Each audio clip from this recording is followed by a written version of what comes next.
नमस्कार विद्यार्थियों, मैं प्रमोद शर्मा। जैसे कि हम YouTube के माध्यम से जनरल साइंस के अंदर जैव प्रौद्योगिकी टॉपिक पढ़ रहे थे और उसकी 3-4 वीडियो जो है वो हम अपलोड कर चुके और जैव प्रौद्योगिकी को हम साथ में समराइज करेंगे और बचे हुए टॉपिक भी इसमें डिस्कस करेंगे।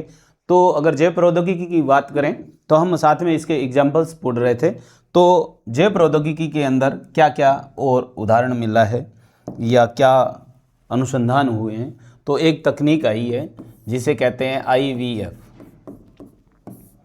IVF। जैसा कि हमने बायोटेक्नोलॉजी के अंदर आपको शुरू में बताया था कि जैव प्रौद्योगिकी जो है पशु पक्षियों के लिए पूर्ण रूप से लागू है, वनस्पति पर भी पूर्ण रूप से लागू है, मनुष्य के लिए केवल चिकित्सा के क्षेत्र के अंदर इस तकनीक को लागू किया गया है। अगर बात करें IVF का मतलब क्या होता है? इन वाइट्रो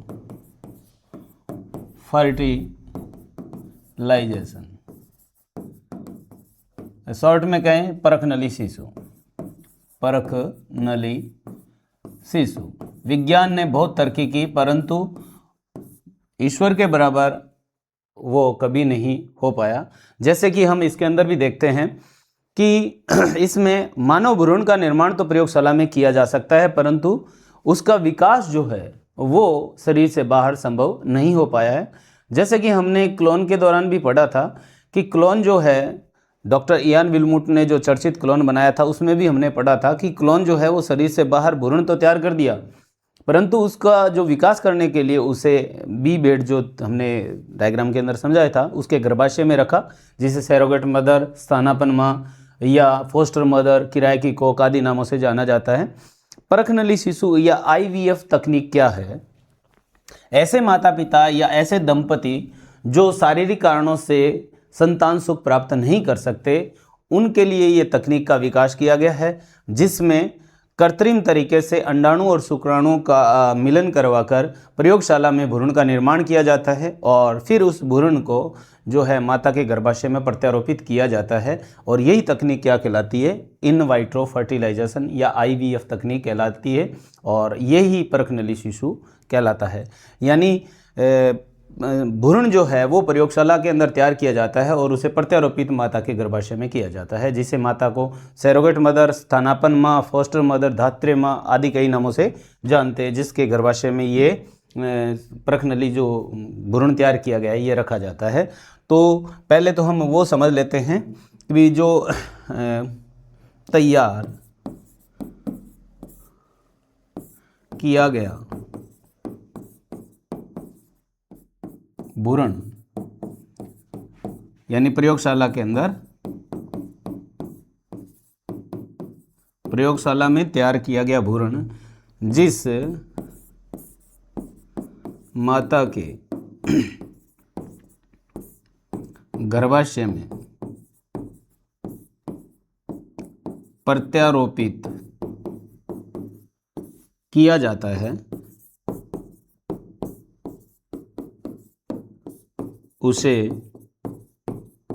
अब आप याद रखोगे उसे क्या कहते हैं? ये पहला भी जिक्र हो चुका है, हम यहाँ एक बार और पढ़ लेते हैं। यानी इस टॉपिक के अंदर से क्या चीज़ पूछ सकते हैं, तो उसे क्या कहते हैं? उसे कहेंगे स्थानापन्न माँ कहते हैं, उसे धात्री माँ भी बोलते हैं। ये वर्ड याद रखने आपको, धात्री माँ भी बोलते हैं, उसे फोस्टर मदर भी बोलते हैं, फोस्टर मदर, उसे किराए की कोख भी बोलते हैं, किराए की कोख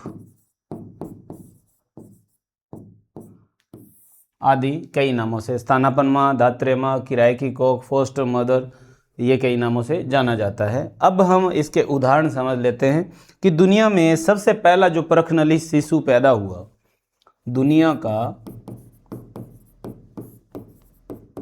पहला परखनली शिशु, दुनिया का पहला परखनली शिशु की अगर हम बात करें तो ये है लुईस जॉय ब्राउन। शिशु का नाम है लुईस जॉय ब्राउन। और बहुत बार एग्जाम्स के अंदर ये पूछा हुआ है कि पहला परखनली शिशु जो है उसका क्या नाम है। लुइस जॉय ब्राउन जो है वो शिशु का नाम है। 25 जुलाई 1979 को पैदा हुआ ये, 25 जुलाई 1979 79 के अंदर पैदा हुआ और ब्रिटेन के अंदर पैदा हुआ था, ब्रिटेन में ये पैदा हुआ। इसी तरह से अगर हम देखें भारत के अंदर, ये तो हुआ विश्व स्तर पर, और भारत की बात करें तो भारत के अंदर ये जो पहला परखनली शिशु है वो 1986 के अंदर, 86 के अंदर भारत के अंदर सबसे पहले, और चेन्नई के अंदर, और नाम है इस शिशु का हर्षा। 2 नाम चलन में है और एक शिशु का नाम है इंदिरा। दोनों इकट्ठे कभी नहीं आएंगे, एक आएगा तो आपको देख लेना है वैसे, क्योंकि रजिस्ट्रेशन तो दोनों का लगभग सेम हुआ था, परंतु जो इंदिरा का रजिस्ट्रेशन पहले हुआ और हर्षा का बाद में हुआ था, परंतु पैदा जो है वो हर्षा पहले हुआ। इस कारण से हर्षा पहला शिशु है और इंदिरा, ज़्यादातर नाम जो है IVF पहला चाइल्ड जो है वो इंदिरा को ही माना गया है। और ये 1986 के अंदर पैदा हुआ, चेन्नई के अंदर पैदा हुआ। ये भारत में इसके उदाहरण मिलते हैं। तो ये बात थी IVF की। और इसी तरह से अगर हम बात करें तो एक था, हमने इसमें पढ़ा था DNA fingerprinting, DNA finger printing. इसकी अगर बात करें तो इसकी DNA फिंगरप्रिंटिंग की जो खोज है वो की थी अलेक जेफरी ने। अलेक जेफरी ने खोजा था। और भारत में इस पर प्रयास किया है वो डॉक्टर लालजी सिंह ने कार्य किया इस पर। DNA फिंगरप्रिंटिंग की अगर पद्धति की बात करें तो हमने इसके बारे में आपको पहले भी की क्लासों में बताया है। पद्धति का नाम है VNTR, variable number of tandem repeat. इसके अंदर क्या पढ़ा जाता है, सिंपल ऐसे प्रश्न अगर पूछ लिया जाए तो नाइट्रोजन क्षारक कर्म इसके अंदर पढ़े जाते हैं, ये याद रखना है। नाइट्रोजन, DNA के अंदर नाइट्रोजन क्षारक कर्म होते हैं, उनको पढ़ा जाता है। नाइट्रोजन क्षारक कर्म पढ़े जाते हैं।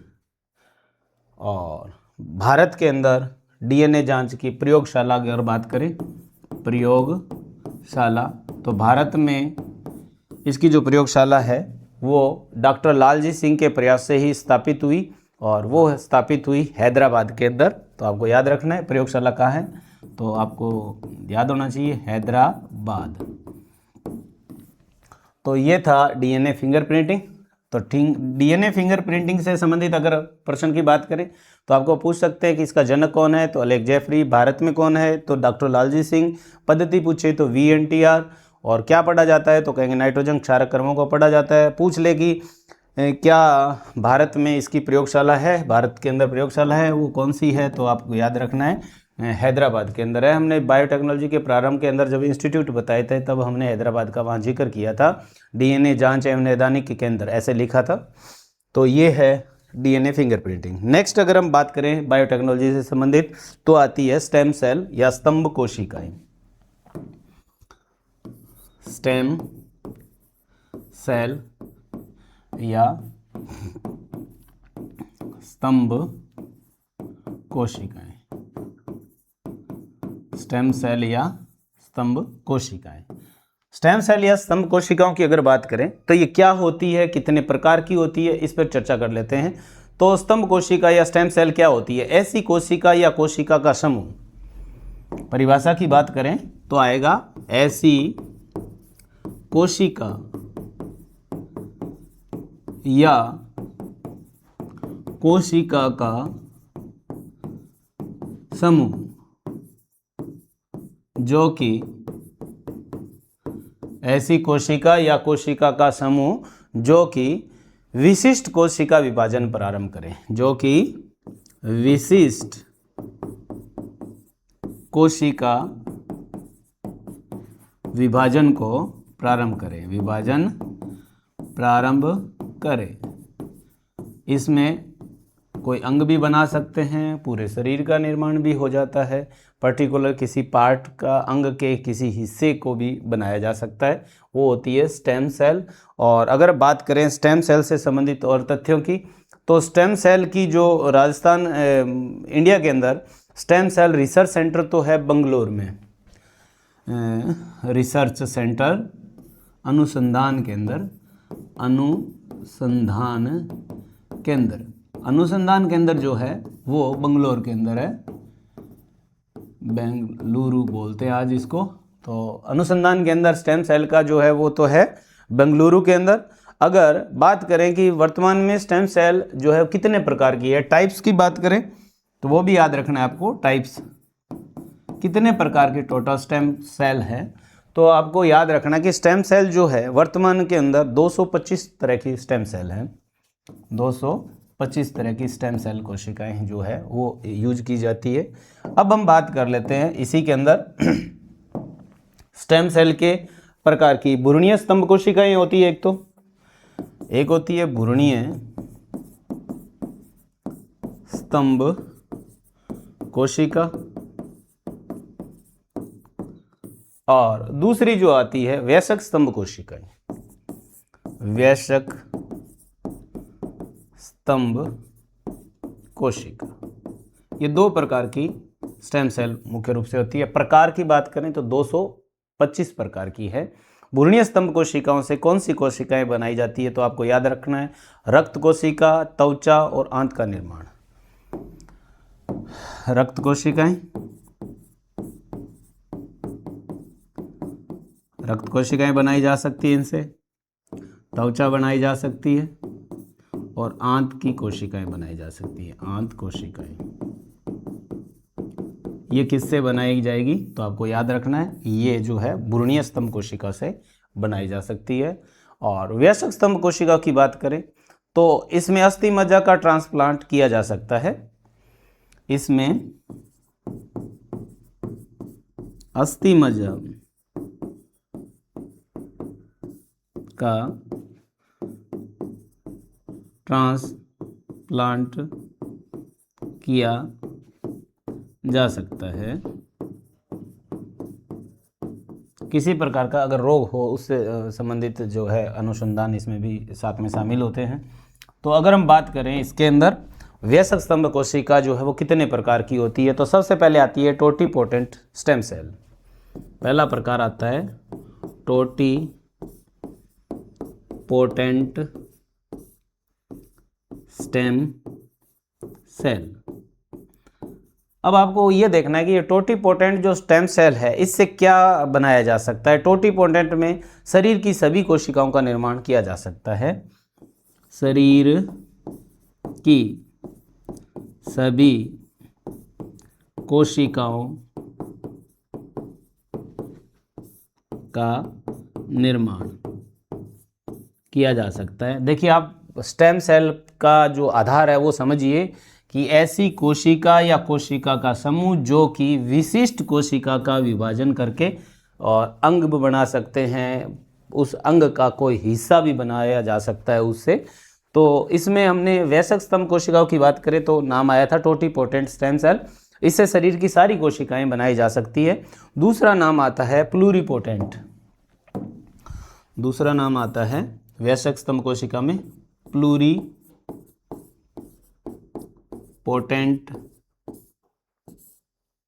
Stem cell. Stem cell, pluripotent जो स्टेम सेल है इनसे कौन सी कोशिकाएं बनाई जा सकती है, तो आपको याद रखना है प्लेसेंटा को छोड़कर शरीर की सभी कोशिकाओं का निर्माण किया जा सकता है। प्लेसेंटा को छोड़कर शरीर की सभी कोशिकाएं इससे बनाई जा सकती है। तो यह है प्लूरीपोटेंट। तीसरा वयस्क स्तंभ कोशिका का प्रकार की अगर हम देखें तो तीसरा प्रकार आता है मल्टीपोटेंट।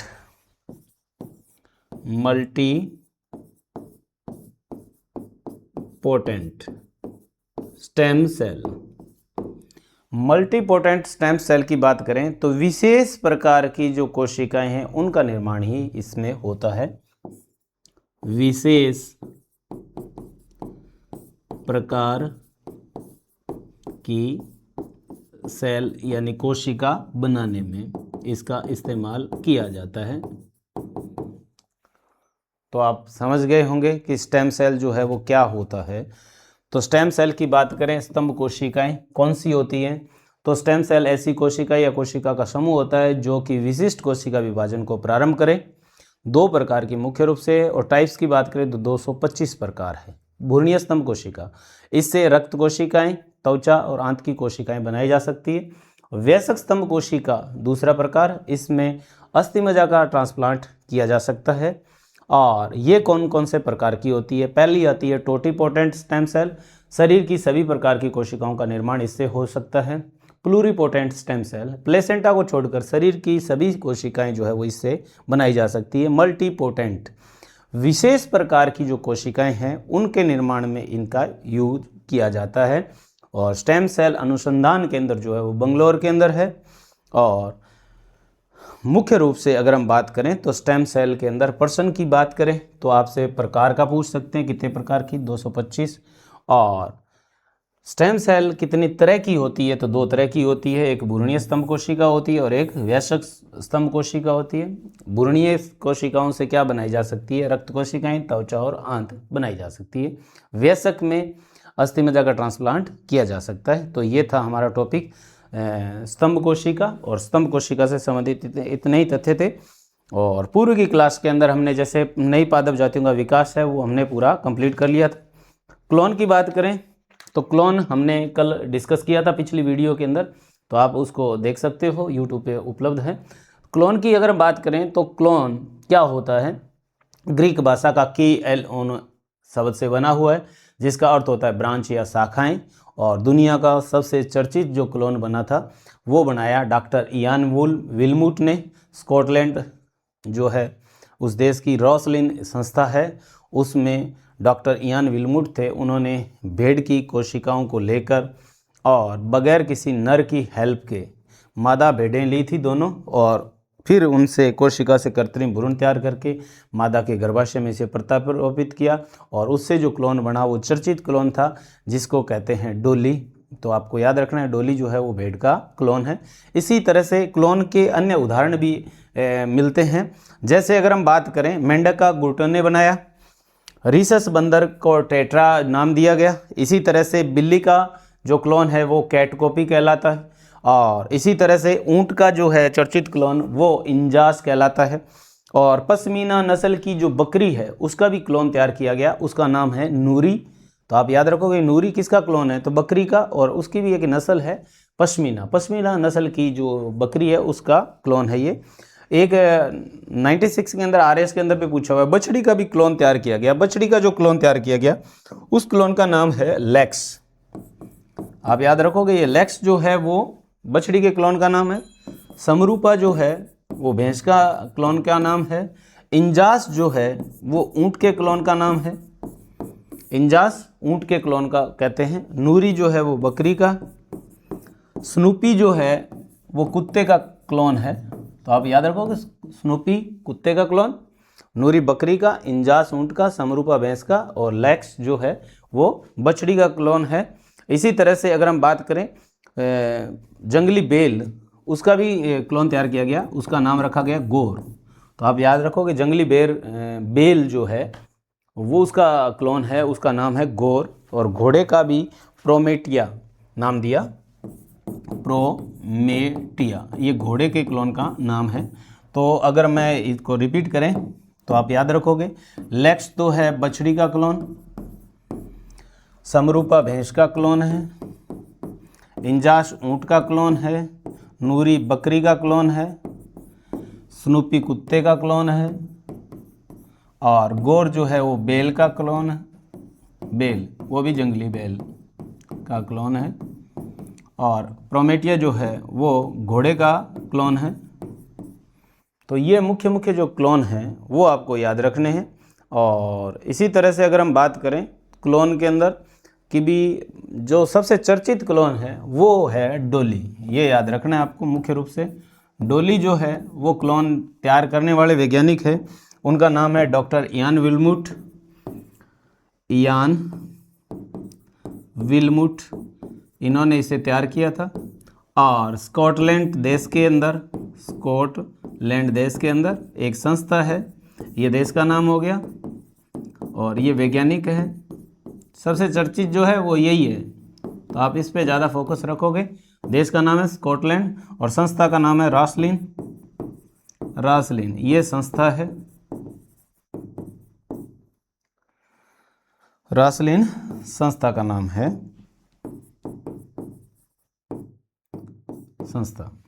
संस्था का नाम है रासलिन। और डोली का जन्म जो है वो कब हुआ था ये भी याद रखना है। 96 में हुआ जन्म, तो इसका 96 में 1996 के अंदर। और मृत्यु की बात करें डोले की तो 2003 के अंदर हुई, ये भी याद रखना है। मृत्यु भी पूछी हुई है, जन्म भी पूछा हुआ, दोनों चीज़ें हैं। डोली जो है वो बेड का क्लोन है और सबसे चर्चित क्लोन डोली माना गया है।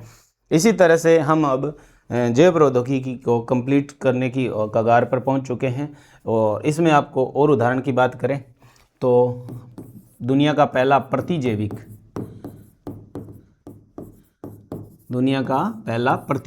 किसने तैयार किया वो याद रखना है आपको। तो अलेक्जेंडर फ्लेमिंग ने तैयार किया। और किससे तैयार किया ये याद रखना है, कवक से तैयार किया था। कवक, उस कवक का नाम क्या है तो आपको याद रखना है पेनिसिलियम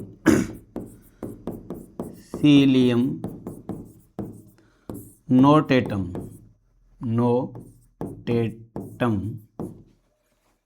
कवक से पेनिसिलिन प्रतिजैविक तैयार किया। तो आप याद रखोगे, ये भी काफ़ी बार पूछा हुआ है। ए फ्लेमिंग, ये याद अच्छे से ज़्यादा रखना है। ये पहला दुनिया का प्रतिजैविक है और जिसे तैयार किसने किया अलेक्जेंडर फ्लेमिंग ने इसे तैयार किया है। किससे तैयार किया तो आपको याद रखना है, कवक है पेनिसिलियम नोटेटम, इससे तैयार किया है। एक उदाहरण मिलता है रिस्ट्रिक्शन एंजाइम, दूसरा उदाहरण एक है रिस्ट्रिक्शन एंजाइम। ये क्या चीज़ होती है, क्योंकि अब थोड़े से उदाहरण बचे हुए हैं लास्ट में, तो मैं सोच रहा हूँ इनको भी समराइज कर दिया जाए। रिस्ट्रिक्शन एंजाइम वेरनर अर्बेर ने इसे खोजा था। वेरनर अर्बेर ने खोजा है, तो ये याद रखना है। रिस्ट्रिक्शन एंजाइम जो है वो जो नाइट्रोजन क्षारकर्म है, आणविक कैंची है ये, और ये इस्तेमाल होती है बायोटेक्नोलॉजी के अंदर। तो रिस्ट्रिक्शन एंजाइम की खोज किसने की, वेरनर अर्बेर ने इसकी खोज की। और इसी तरह से अगर हम बात करें और क्या चीज़ है इसके अंदर, तो आप मुख्य रूप से अगर हम बात करें तो ये शब्द जो है मुख्य रूप से एक डीएनए लाइगेज आता है। डीएनए लाइगेज, ये भी याद रखना है, डीएनए लाइगेज। तो डीएनए के लाइगेज क्या होता है तो आपको याद रखना है, डीएनए लाइगेज होता है एंजाइम जो डीएनए के टुकड़ों को जोड़ता है। ये एक एंजाइम है जो डीएनए टुकड़ों को जोड़ता है। तो ये था हमारा पूरा एक टॉपिक बायोटेक्नोलॉजी, जो विभिन्न एग्जाम्स के अंदर आता है, एसएससी में भी आता है, अब जैसे वैकेंसी आई हुई एलडीसी इसमें भी है, और काफ़ी एग्जाम्स जैसे एसआई है उसमें भी है, पटवारी है उसमें भी है। जहाँ जनरल साइंस सब्जेक्ट लिख दिया उस जगह पर ये जो टॉपिक हम यूट्यूब के माध्यम से पढ़ रहे हैं ये सारे जगह इस्तेमाल होते हैं। रेलवे का एग्ज़ाम का क्यों ना हो उसमें भी आते हैं, और इधर फर्स्ट ग्रेड के अंदर भी ये कई टॉपिक जो हैं वो इसके अंदर आते हैं। तो ये तो जनरल साइंस है तो वहाँ सामान्य प्रश्न पूछे जाते हैं, 3 से 4 प्रश्न वहाँ आते हैं फर्स्ट ग्रेड के अंदर। बाकी कई जगह पे जैसे पटवारी है इनमें 20-20, 25-25 क्वेश्चन है, और ये टॉपिक जो है वो आपके सिलेक्शन का आधार भी कई जगह बनता है, क्योंकि कहीं मुख्य सिलेबस के रूप में इसका इस्तेमाल होता है।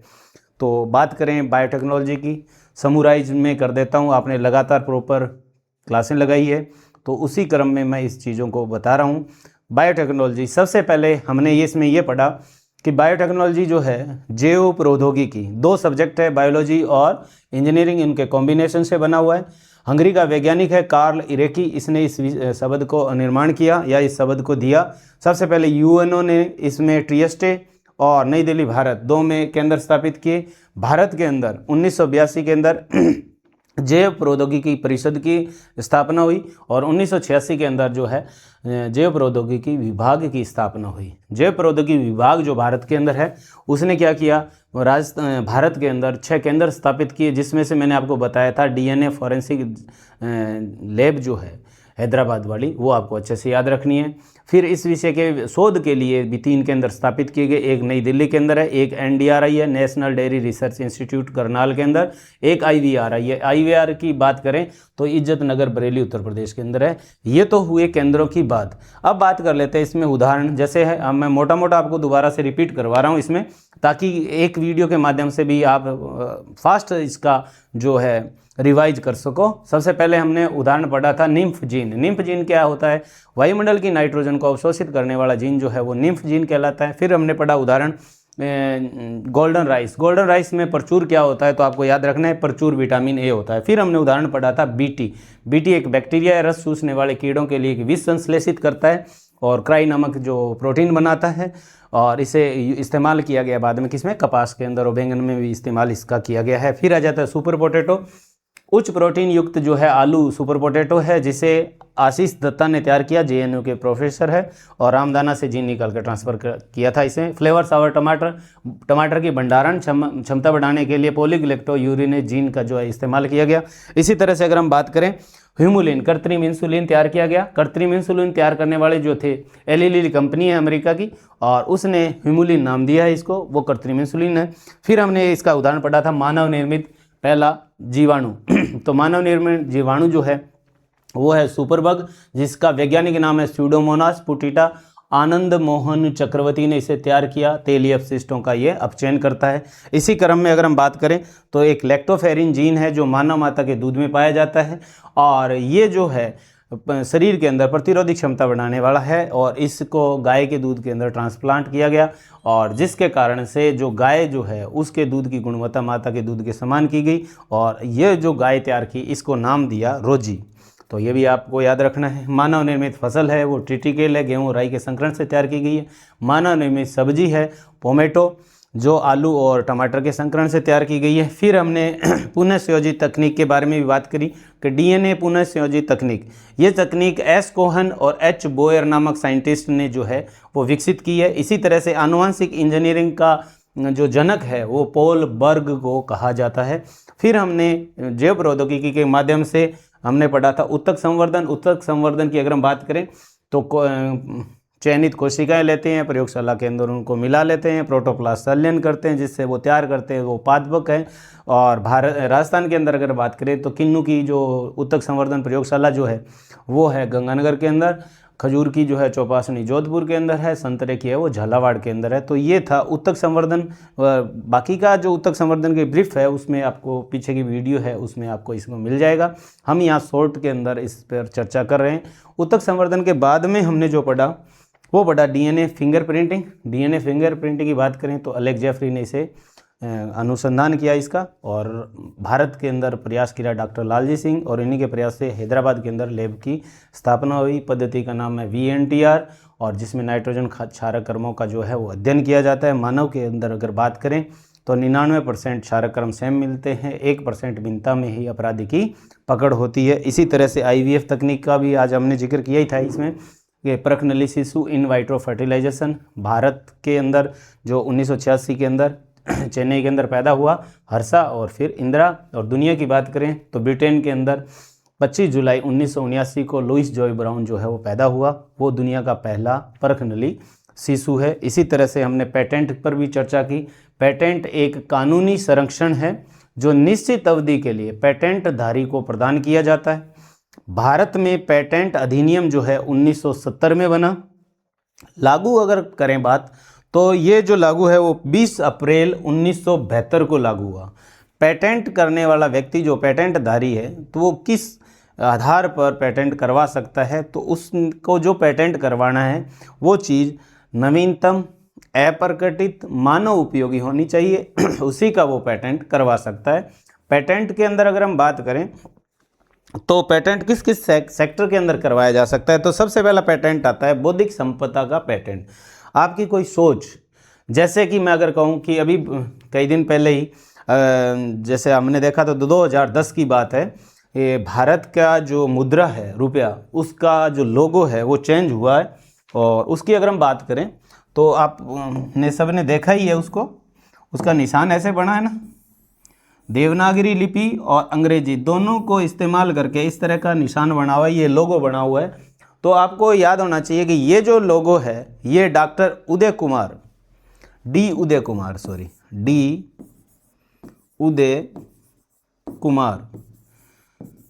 इस व्यक्ति ने करा और इसने इनका पेटेंट करवाया था।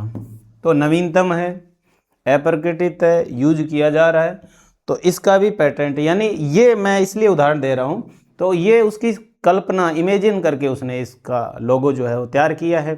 तो बौद्धिक संपदा का पेटेंट माना जाता है ये, क्योंकि उसकी सोच है। तो इसमें किस किस का हो सकता है, बौद्धिक संपदा में ज्ञान आधारित होती है, इसमें अवधारणा आती है, शोध आते हैं, संकेत आते हैं, डिजाइन आते हैं, ये बौद्धिक संपदा के। जे पेटेंट में डीएनए क्षारक्रम, कोशिकाक्रम, पादप जंतु का आनुवंशिक रूपांतरण, विभेद, जैव प्रौद्योगिकी के विभिन्न प्रोसेस जो है वो इसमें आते हैं। पादप पेटेंट में पादप और उनके प्राप्त जो उत्पाद है उनको शामिल किया जाता है। उपयोगिता पेटेंट में आता है रासायनिक पदार्थ, सूत्र और मशीनों पर जो पेटेंट होता है उस पेटेंट को उपयोगिता पेटेंट के नाम से जानते हैं। और पेटेंट जिस आदमी के नाम किया गया है वो उसका पुश्तैनी हो जाता है, तो पेटेंट को खरीदा और बेचा जा सकता है। भारत में पेटेंट की अवधि जो है वो 20 वर्ष है, ये भी आप याद रखोगे। स्तंभ कोशिका की बात करी थी फिर हमने, स्तंभ कोशिका को देखें तो स्तंभ कोशिका जो थी वर्तमान में